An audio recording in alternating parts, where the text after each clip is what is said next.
more. I do. Any questions, answers? We got you. We got you.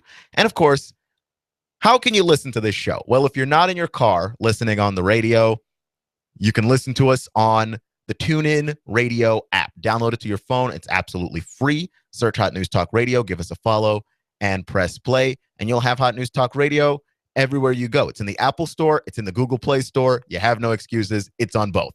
You can also find us, of course, on hotnewstalkradio.com. So now that that's all out of the way, we got to talk about athletes. We don't treat them like we treat everybody else. And part of it is our relationship with sports, that we do put it on a pedestal, probably above more things than we should. We put it on a pedestal above teaching. I think in a lot of ways we do above our military. I think everybody loves our military and what it is that they do and that they protect us and that the service that they provide, we are incredibly grateful for it. But if you had to choose between watching CNN or watching MSNBC or watching Fox News and watching ESPN or NFL Network, chances are you're watching ESPN. You're watching NFL Network. You're watching Fox Sports 1.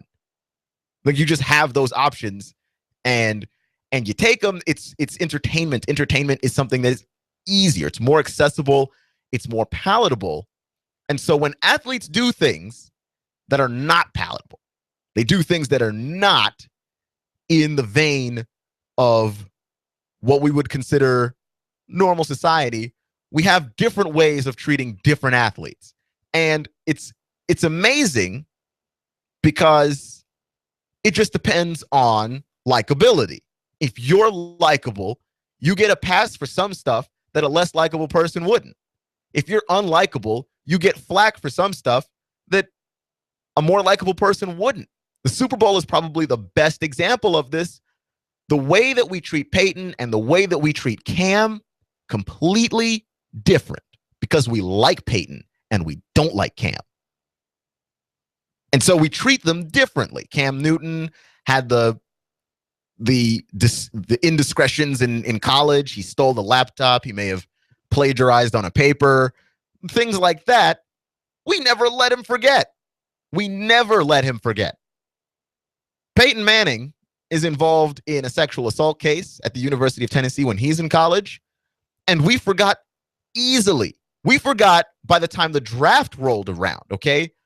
Peyton Manning gets in this incident, this alleged incident with Dr. Noory, that the Mannings apparently, allegedly, ruined her life by defaming her and all of these things. They really tore down her reputation to try and get away from this scandal.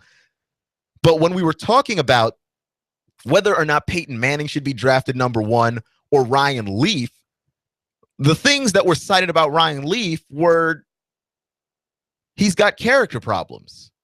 Okay, Ryan Leaf had a bad temper. Ryan Leaf was the Johnny Manziel of 1998. Okay, I mean, that's really what it was.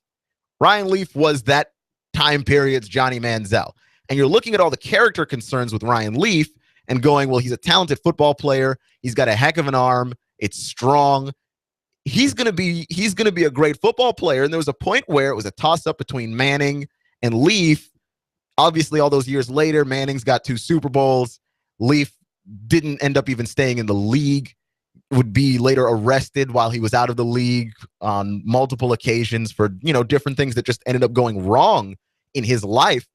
But Peyton Manning having character issues, that wasn't even a thing that was discussed.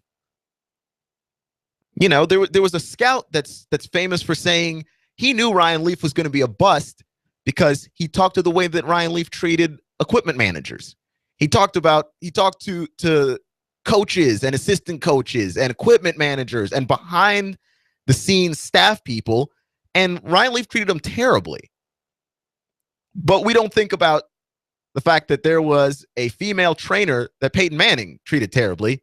He mooned her and sat on her face with his bare bottom. So, I mean, we forget that because we like Peyton. We ultimately have grown to like Peyton, and he's proven himself to be, at least in the public eye, a likable person.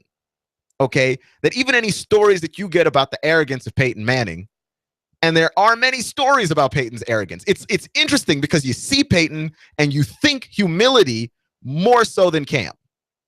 And we don't like Cam. Like, it's just, he's got a lot of swagger. He's bodacious. He's loud. And so when Cam does something that's seen as cocky or arrogant, like he wears the golden cleats that say MVP on his shoes in the Super Bowl, people said stuff like they knew that the Panthers were going to lose the Super Bowl when he came out in those shoes. No, you didn't. No, you did not. You did not know that the Panthers were going to lose the Super Bowl. They played a hellacious defense and probably one of the great defenses in the history of the sport. That's why they lost the Super Bowl. It's not because Cam wore gold cleats that said MVP on them, but that's the narrative you want to tell, because we don't like selfish people. We don't like people that come across as selfish and arrogant. But Peyton doesn't come across that way, even though there are instances and anecdotal evidence that he can be, okay? That the video coordinator for the Broncos, not this past season, but the season before, he had the stadium cheering during the Chargers drive. That there was a final drive by the Chargers to try and beat the Broncos, and Peyton thought that was classless and rude, and he may be right about that. But what he did was he threw the video coordinator completely under the bus in the media. Just completely threw him under the bus. Just thought that the video guy was classless, and he said this. He said that to the media. Okay?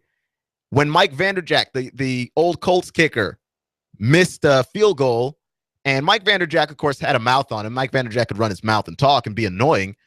But Peyton basically said, he didn't want to hear anything from a kicker that got liquored up and missed field goal kicks. He would just say terrible things, especially about Mike Vanderjagt. Like, he just didn't like him.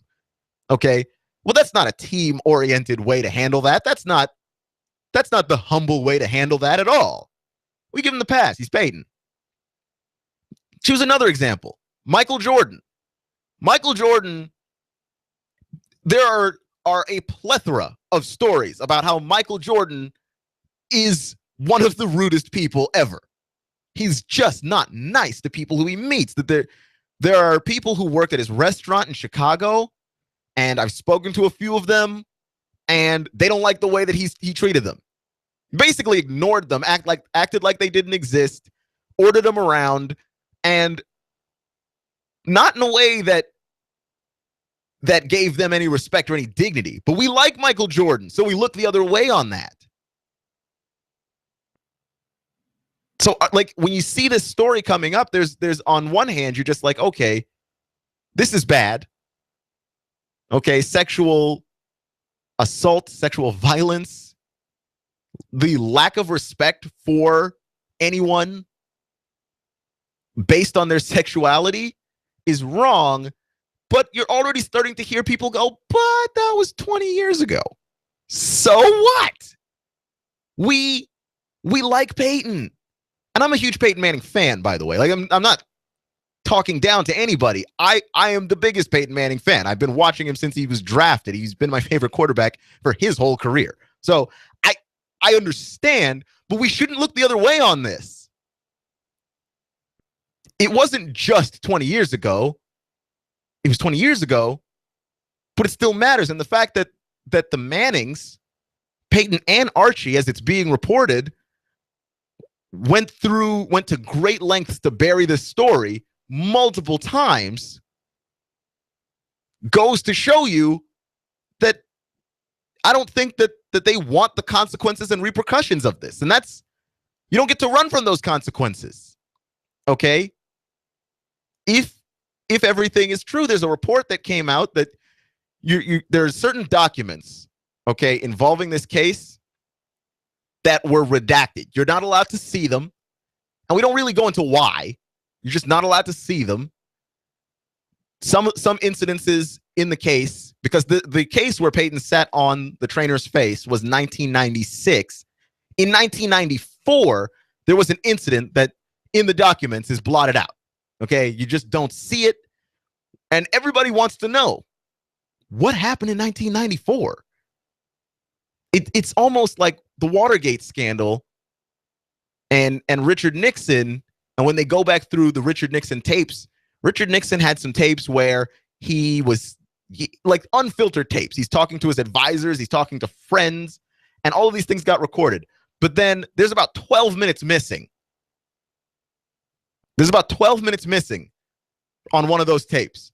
And what everybody wants to know is what's on those tapes? Because Richard Nixon was saying all sorts of racist stuff, all sorts of homophobic stuff, and you're looking at it. All right, you're looking at it and going, okay, he was okay with us finding out about him saying that stuff, but he didn't want us to hear what he deleted. What was on that? You know, we know that Peyton Manning, so far as we know, because they settled it out of court and everything, he's alleged to have sat on this young woman's face with his bare bottom. Okay. So, what happened in 94 that you don't want us to talk about? What happened in 94? If you have any curiosity whatsoever, you just can't help but ask that question. Okay. And it's, to me, what makes this terrible is the cover-up. I honestly stand by this. The cover-up is always worse than the crime. Because if you thought it was so bad that you had to hide it, what are you hiding? You know, the cover-up makes something a lot worse. Johnny Manziel, we talk about that situation all the time because, you can't help but talk about it. He keeps finding himself in the news.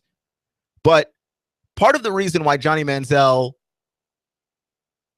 is always in the news is not just because he does things wrong and he does things incorrectly and he clearly needs help and no one's giving it to him, but partially because he's not completely forthright about the things that he's doing.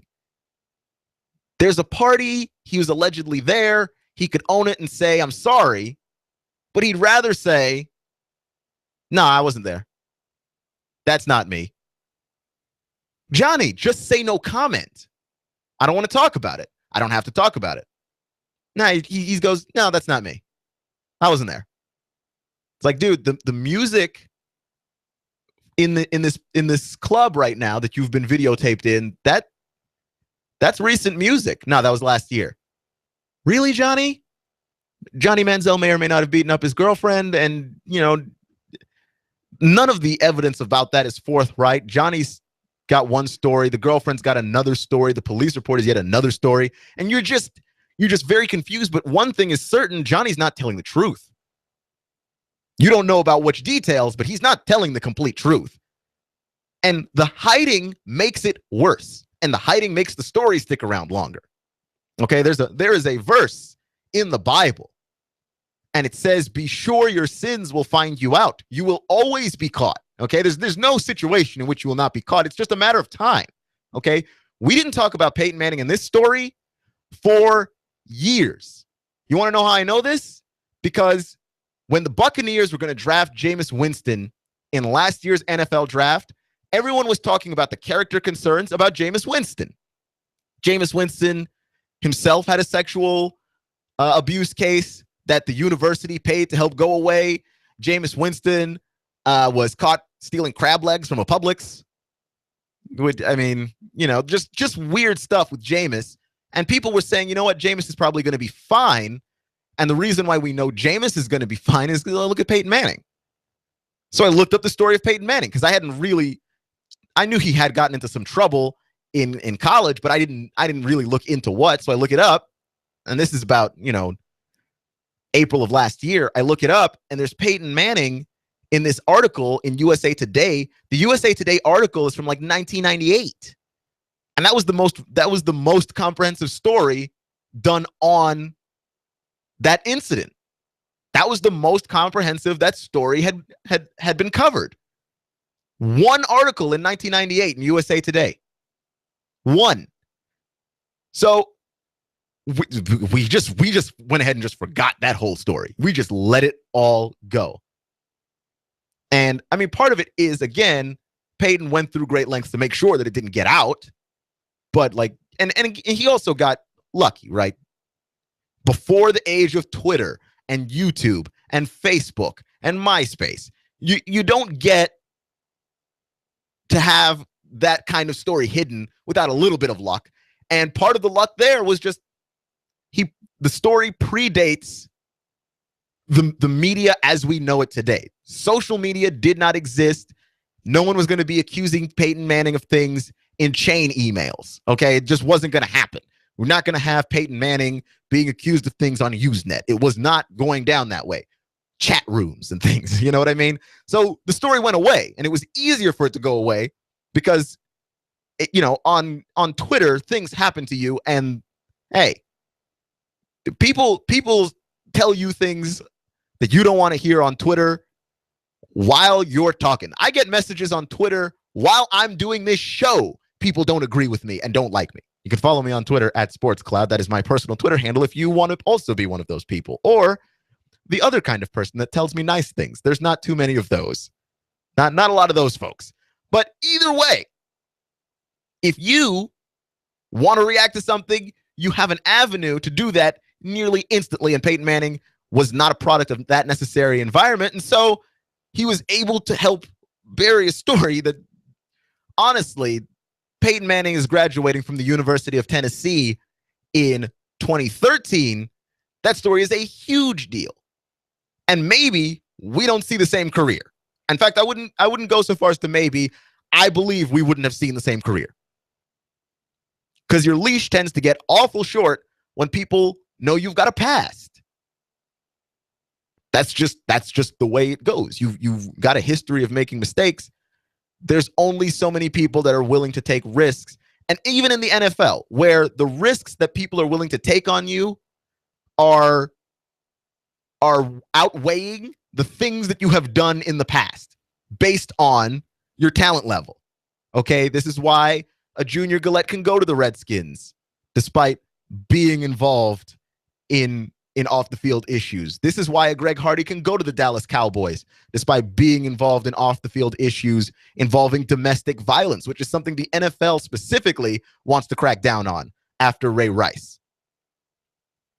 And you can still find a home in this league if you have the talent, but there's just going to be a point where the talent isn't worth betting on anymore because you've just gotten caught in too much stuff. Like Johnny Manziel's got fantastic upside. He's got great potential. And people are going to keep betting on that until one day he does something that you can't bet against. Like if it turns out that Johnny Manziel has actually hit his girlfriend, and if it turns out that there's video of that, Johnny's finished. Nobody is going to bet on Johnny Manziel anymore. It's just not going to happen. So Peyton got lucky in that regard.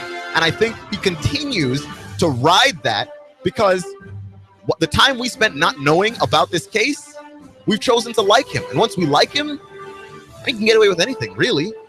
This is AM 1240 Hot News Talk Radio. You're listening to Clutch with Keon Rose. Let's talk some basketball next. I'm blowing everything up. We're starting over. I'm doing a new show. I want guys who push it to the middle of the table and go over the top. Take a risk, fail miserably. I'm right, and I'm not wrong, and I'll never back down. Conflict works. Allow it. It's The Herd with Colin Cowherd. Right here and everywhere. Noon Eastern. You give us 12 minutes and 40 seconds. We'll give you Chattanooga and the world. Fox News Talk 1240. I'm going to Carter Shooting Supply. Carter Shooting Supply. That's right, Carter Shooting Supply. They're having a great sale on all of their guns right now, and it's name brands like Smith & Wesson, Ruger, Springfield, their AR-15s. They've got the hottest gun in the land right now, the Sky 9mm. Man, it comes in all the cool colors. If you're an Alabama fan, they've got crimson. If you're a big orange fan, they've got an orange one. You know, all the women are loving the pink one and Tiffany blue. Plus, it has a lifetime warranty replacement. If the gun is stolen, all you need is your police report or receipt, and they'll replace it free. It has a 60-day full money-back guarantee. That's Carter Shooting Supply. They're in Harrison right there at 6210 Highway 58. Are they online? Yes, they are. That's cartershootingsupply.com, or give them a call, 423-344-1099. Now, this sale's not going to last too long, so you need to hurry up and get there.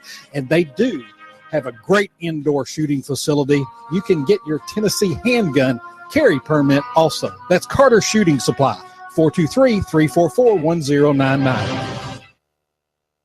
You need a place for your party or maybe a wedding reception for 100 or even more. Maybe you'd like to host a small trade show for your business, and you need a very affordable venue. Are you looking for a place for your birthday gala or services to start up a church? Look no further than the Hidden Gem in Hickson. It's an overlooked, newly appointed reception hall right here in Hickson, Tennessee. Big space, small price. That's right, big space, small price.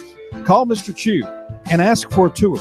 316-7388. That's 423-316-7388. He'll tell you a lot more about the venue. Rent this venue today.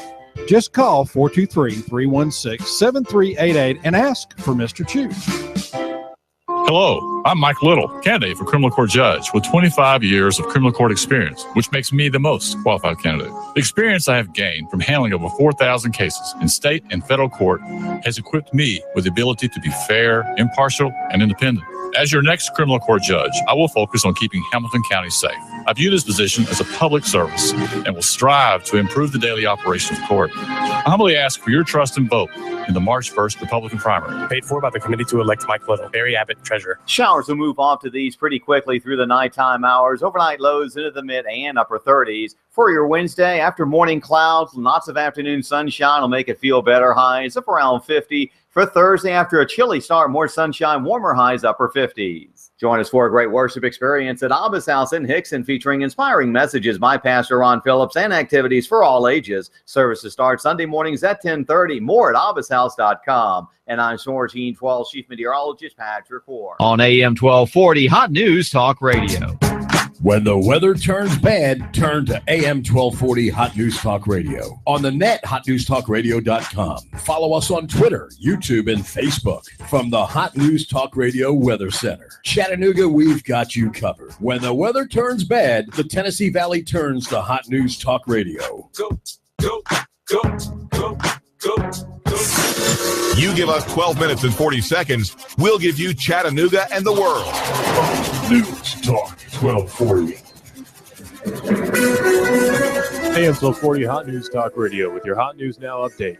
Controversial statements were made during the preliminary hearing for 3 adults charged with not reporting child abuse during the Ottawa High School rape incident. The statements of one detective, Rodney Burns from Gatlinburg, has drawn quite a lot of fire from the community, including from Police Chief Fred Fletcher. His statement said that it appeared to be kids being kids, a hazing thing. It was something stupid that kids do and shouldn't have done. Police Chief Fletcher responded on Facebook, partially saying, "It wasn't simply hazing or bullying or teasing or horseplay. Rape, a violent crime," Fletcher wrote. Following the hearing, Ottawa High School basketball head coach Andre Montgomery, assistant coach Carl Williams, and the school's athletic director Allard Nyadli are charged with failure to report child abuse or suspected child abuse during the trip to Gatlinburg. And be sure to check out our Hot News Talk Radio weather station. Download the Bloom Sky app on your smartphone and then search for Chattanooga. You'll be able to get live updates from us here at Hot News Talk Radio. If it's going on in the Tennessee Valley, it's going on at Hot News Talk Radio.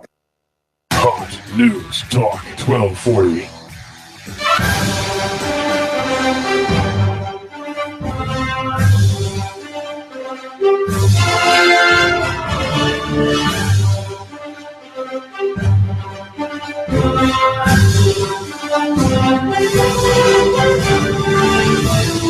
We talked about it a little bit last week. The Atlanta Hawks don't know what they want to do. I don't know what they should do either, by the way. I don't have the crystal ball in front of me. I cannot begin to be in that position, in that situation. No clue, okay? But where the Hawks are right now is that they're good enough to probably make it to the Eastern Conference Finals. They're not good enough to get past that point. They're not good enough to beat Cleveland. They have players like Al Horford leaving at the end of the season. Do you trade him before he walks for nothing? Jeff Teague is most certainly on the move. And So the situation with Atlanta is, do you blow up the core of this team in an attempt to get even better, knowing that might set you back a couple of years, or do you continue with the course as planned? Because if you continue with the course as planned, you may just get back to the Eastern Conference Finals and again, no further. It's tough to beat Cleveland. It's tough to beat Cleveland. And now that, I mean, you couldn't beat Cleveland last year when you lost DeMarre Carroll to injury. Now that you've just had DeMarre Carroll walk away from the team, DeMarre Carroll went to go get paid by the Toronto Raptors, then, you know, it becomes a tough sell. You can't beat Cleveland with your current group of guys. Korver's having a down year. It doesn't look good. Do you blow the team up? Because if you blow the team up, understand this, it's going to be a couple years before you get back again. And that's the ebb and flow of the NBA. That, you know, if you choose to hit the restart button, you start back, not necessarily from the beginning, but you start much lower off. So I don't know what the Hawks should do, but we're coming up to the trade deadline. I don't want to do too much trade deadline speculation, mostly because it is that. It's wild, aimless speculation. And we do this in sports all the time. The predictions to games, it's wild and it's aimless. Okay, you have some general direction as to where the target is, but you don't know specifically where the target is. It's wild. It's aimless speculation. We don't know who's being traded where or for what reason, and we won't know until after the trade deadline, once everyone has actually been traded. So there's that. I'm a Wizards fan. I would really, really like the Wizards to somehow acquire Blake Griffin. If that happened, that would make my life, my goodness, easier. So much easier and so much happier. Can you imagine? Anyway, we were talking about Peyton Manning, this case against Dr. Nawright that the Mannings, Archie and Peyton, have been trying to hide, because there was a book that Archie and Peyton wrote together along with a former Sports Illustrated writer, as he was ghostwriting for them in the book. It was authored by Peyton and Archie Manning, and she's suing them for defamation. Okay, because of what was said in the book. Basically, they minimized what she accused Peyton of, and then on top of that, had some not very nice things to say about her, which I had pulled up on my phone. But of course, it's awful. So, but basically, the things that they said about her, they called her a liar. In more or less, it just got ugly and cruel. And, you know, if she's telling the truth, if she's even remotely telling the truth, then it's not okay. It's not okay what they've done. And I understand that there's an age, right? Like, Peyton Manning was 19 years old. 19-year-olds aren't smart people. Not only are 19-year-olds not smart people, and I know because I was one once, 19-year-olds are can be 19-year-old boys specifically can be impulsive, and it's ridiculous. And then also, teenage boys are just obsessed with genitals, like just the idea. It's funny. It's, you know, so any concept around that seems like a good idea at the time. Not sure why. So Peyton doing what he did to this woman as a freshman at the University of Tennessee, I'm not excusing it because he was 19 years old. Just so we're clear. Nor am I even saying that Peyton Manning is a bad person. There's no reason to believe that he's that. But what I am saying is that the growth of Peyton Manning from 19 years old to 39 where he is now, those are two different people. Okay, he's not the same guy. All right, and it's not like we have proof of a history, right? Like, we don't have proof of this being Peyton Manning's character all throughout the league. Say he got drafted into the NFL, and then just everywhere he went, you just have stories about how Peyton Manning and sexual assault was a thing. Like, if that was the case, then you can't defend him on any level. And I'm not defending him, but what I am saying is this: he's he's a different person. Where I have a problem with the Mannings is this cover up and hack job done to this woman's character. The ultimate goal here is to just make her look so bad that no one's going to believe what she said. And that's so wrong. You know, and I'm not saying even come clean about it, because you know what that does to your image.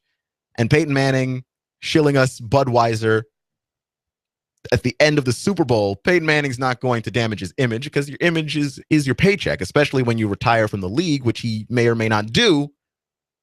You don't want to, you know, destroy your own source of income with that. I'm not even saying come clean, but can we stop with this with the job of destroying this woman's character?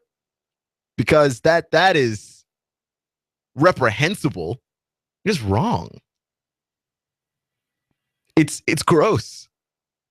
You know, and that's something that's been a pattern. That's been happening all along. Is the repression of the truth of those facts. Okay, and that I mean it's hard to look at that and go, oh, okay, yeah, no, that's fine and acceptable. You make a mistake when you're 19 years old. You're 19 years old. We expect you to grow. We expect you to not make those same mistakes. But when you cover up the mistake and continue to cover up the mistake and continue to cover up the mistake, well, we have to wonder, like, are you sorry that you did it even? Okay, like, because we're past the point where it can ruin your career. Career's almost over, man. All right, it's like the Kobe Bryant case in Eagle, Colorado, all those years ago. And Kobe Bryant settled that case out of court as well. Again, because you can settle for a number of reasons. You don't necessarily just settle because you're afraid of the truth. Sometimes it's just easier, less time consuming to settle out of court.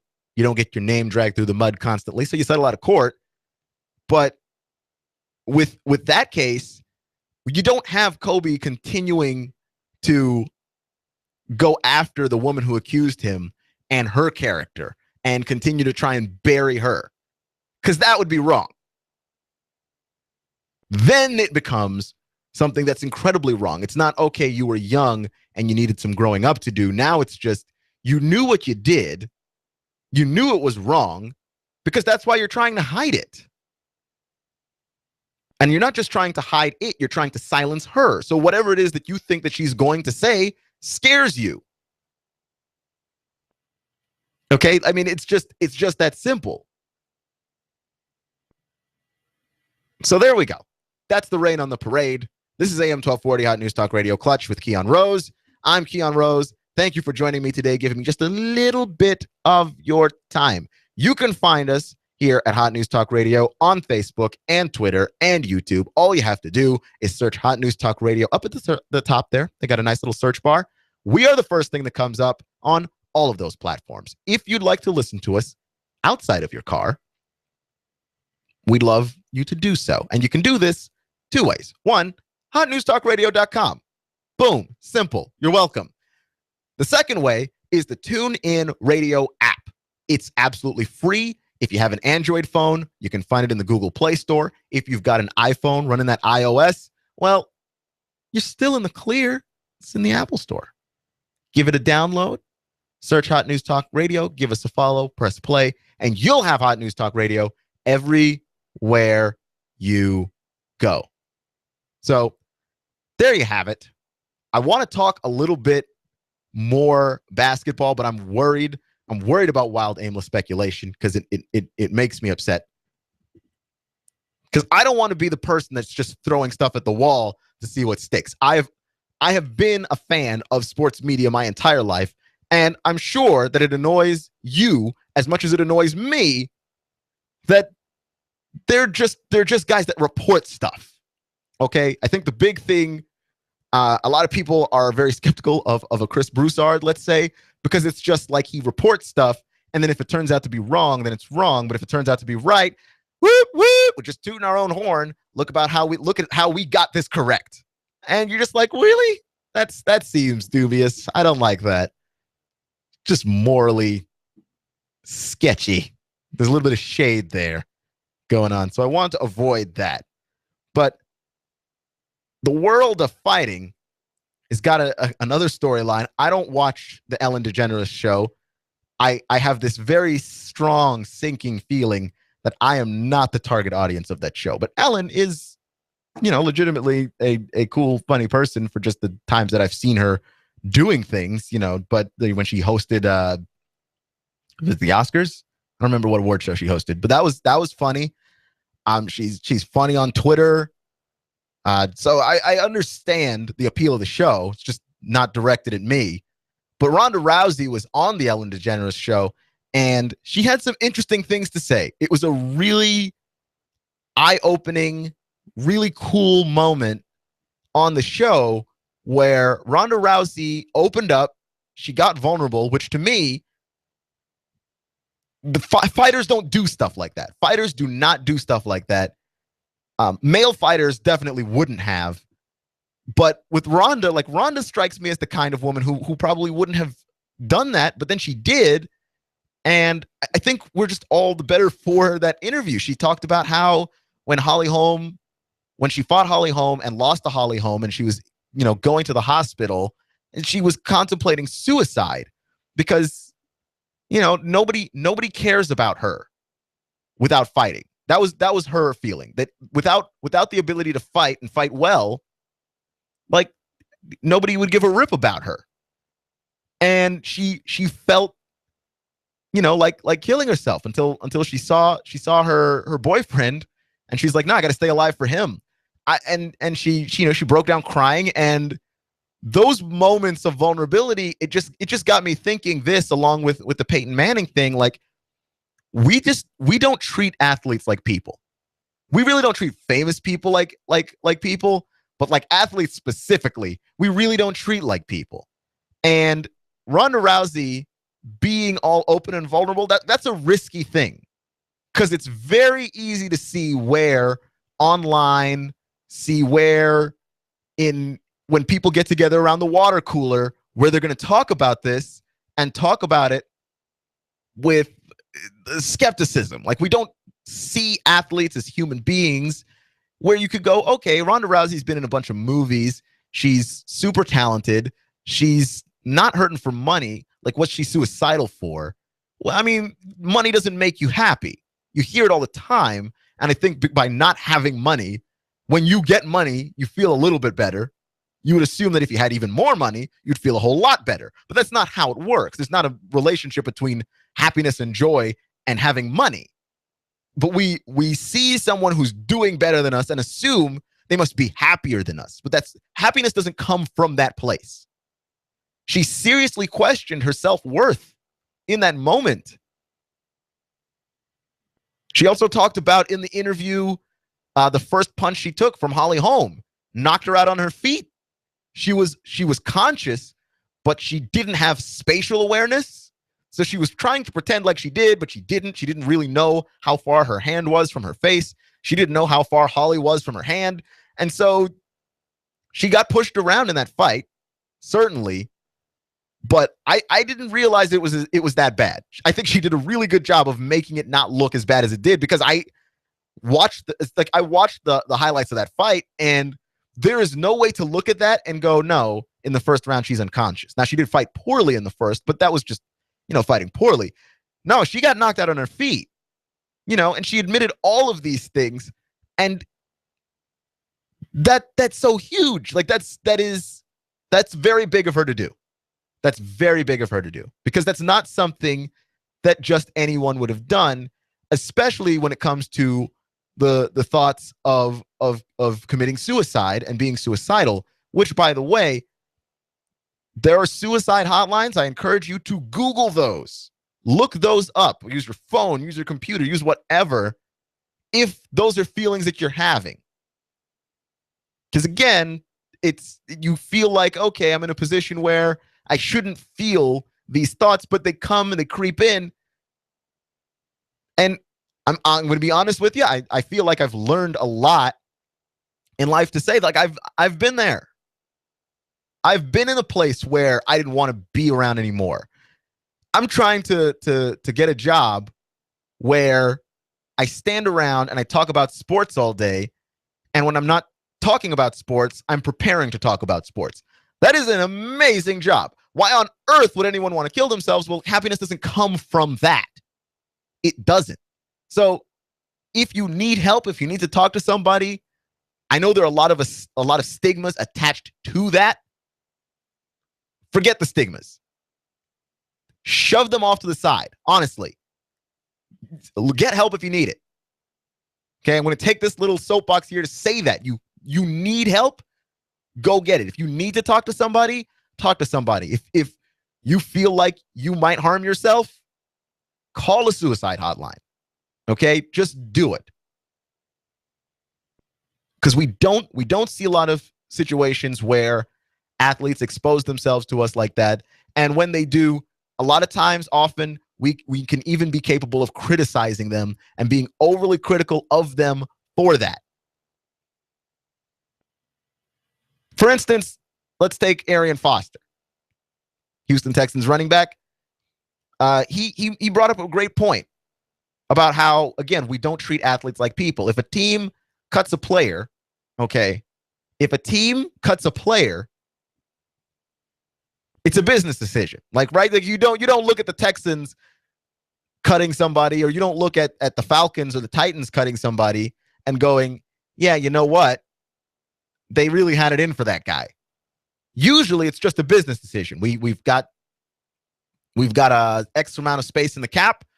We need to clear cap space. We might want to re-sign somebody else. We might want to go after a bigger star. Maybe we can draft somebody at a lower cost than the guy that we have. So many other factors go into play. And from the business side of things, we understand what it is that the team is doing when the team releases a player. But if a player wants to be traded, and this is why Arian Foster says he doesn't watch football. If a player wants to be traded, if a player wants to be moved somewhere, if a player's like, you know what, I just don't like playing for this team, we get all up in arms. Just how dare he want to be in a different location? How could he possibly play out your contract? Didn't you sign a contract? There are no guaranteed contracts in the NFL as far as the team's commitment to a guy. But if a guy signs a contract, he's not allowed to just leave. Does it not strike anybody as unfair? And furthermore, does it not strike anybody as particularly unfair that the guy with more money, the owner of the team, the billionaire, we're willing to take the team side more so than the player? Like, we take the player is not us, okay? The player plays a game for a living. The player has more money than us, and so it's harder for us to empathize with them. Why is it easier to empathize with the organization? Patriots fans, why is it easier for you to empathize with Robert Kraft than it is for you to empathize with Vince Wilfork? Why is it easier? I was about to use Dan Snyder as an example. Nobody actually likes Dan Snyder. But why is it easier to empathize with the Titans, Bud Adams, even though Bud Adams, he's got his detractors as well, or Arthur Blank of the Falcons, and then the players who play for him? It seems strange. We side with the billionaire on this all the time. It doesn't make any sense, except I'm going to go with, here's my theory on this. I'm going to go with, as fans, we see ourselves as more in line with the organization. I'm a fan. I bought a jersey. I bought a hat. I bought a t-shirt. I bought season tickets. And so I am responsible for this athlete also being here. You see yourself as part of the organization, but take a step back and look at it critically. The athlete is more like you than you are like the organization. They have billions. Okay, the tax information for Roger Goodell, the commissioner of the NFL, came out. Okay, $34.1 million that guy gets paid. 34.1 mil.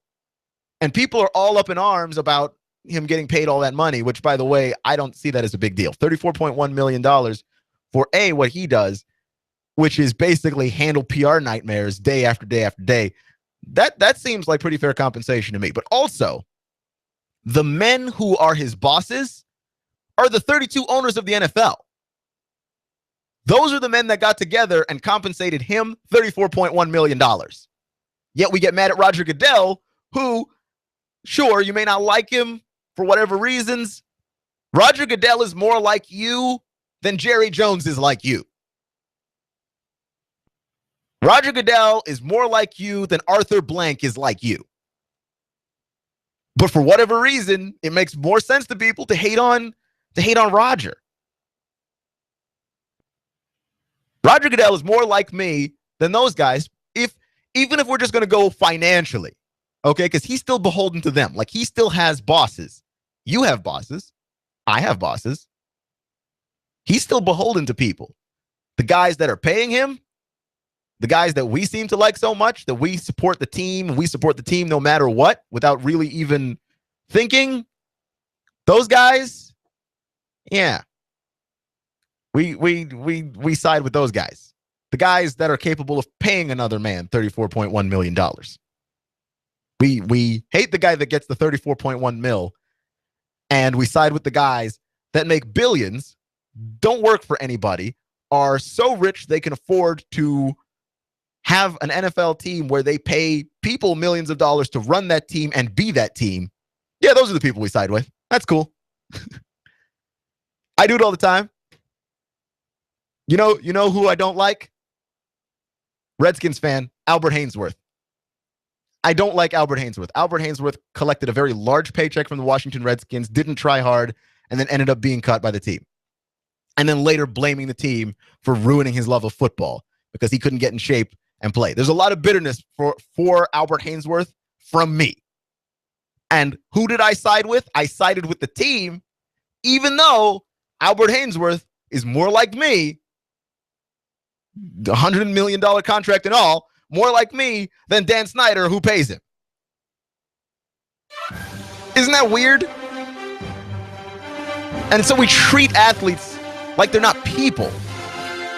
So Ronda Rousey's vulnerability on the Ellen DeGeneres show, I thought that was refreshing. I think that's an eye-opening instance where we do get to treat a person like a person. You've been listening to AM 1240 Hot News Talk Radio, Clutch with Keon Rose. Remember, it's not how you start, it's how you finish. And I'll see you in 24 hours. You give us 12 minutes and 40 seconds, we'll give you Chattanooga and the world. News Talk 1240.